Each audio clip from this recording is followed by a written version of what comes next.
Gawping wasn't going to get the job done. Time was ticking. We were allowing ourselves just 5 minutes to grab as much of the loot as we could carry before we made a run for it.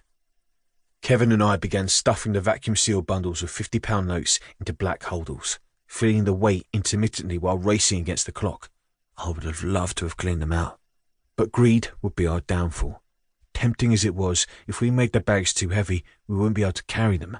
We'd done plenty of dry runs with bricks from the building site where I laboured to condition ourselves to carry a heavy load, so we knew our limit.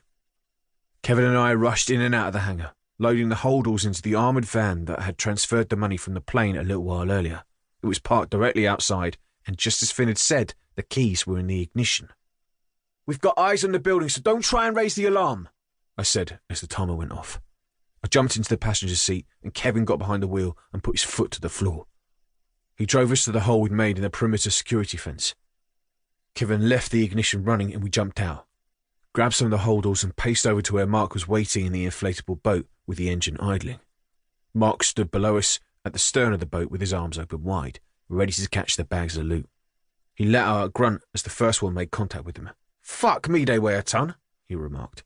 "You should try running with them," I replied as I threw the next one to him. Once we'd unloaded all of the loot, Kevin and I jumped into the boat, and Mark opened up the throttle.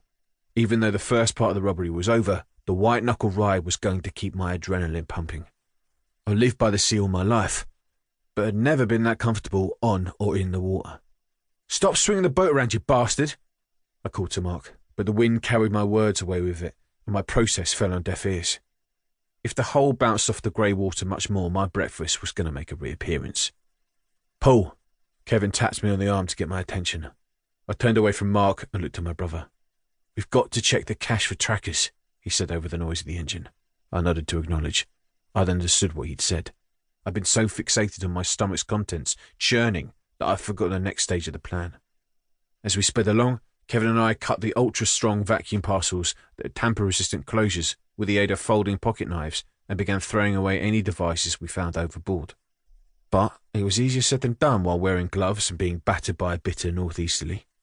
Once we'd removed all of the trackers, Kevin and I started stripping off our British Airways fluorescent jackets and navy trousers with reflective strips. The biting wind and ice-cold spray stung my bare skin, and I wish we hadn't picked a freezing day when we planned the heist. But it'd been a tactical move.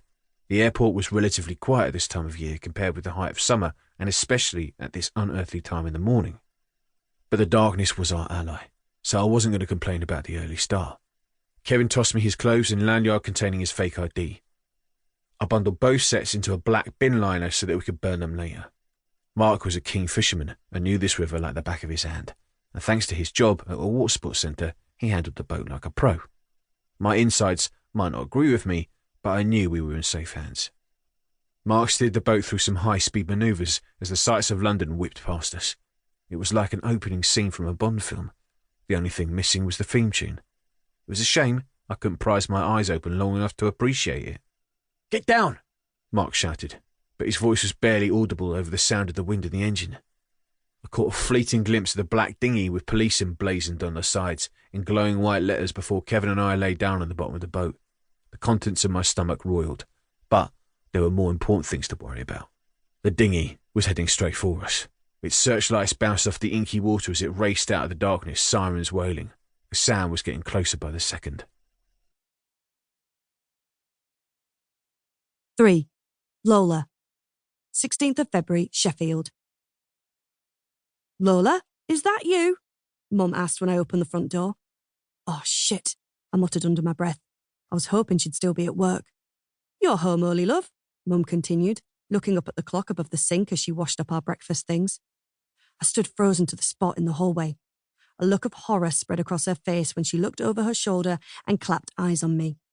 She dropped the scourer and mug back into the bowl, grabbed the tea towel on the countertop and paced towards me, drying her hands as she closed in on me. "What on earth's happened, sweetheart?"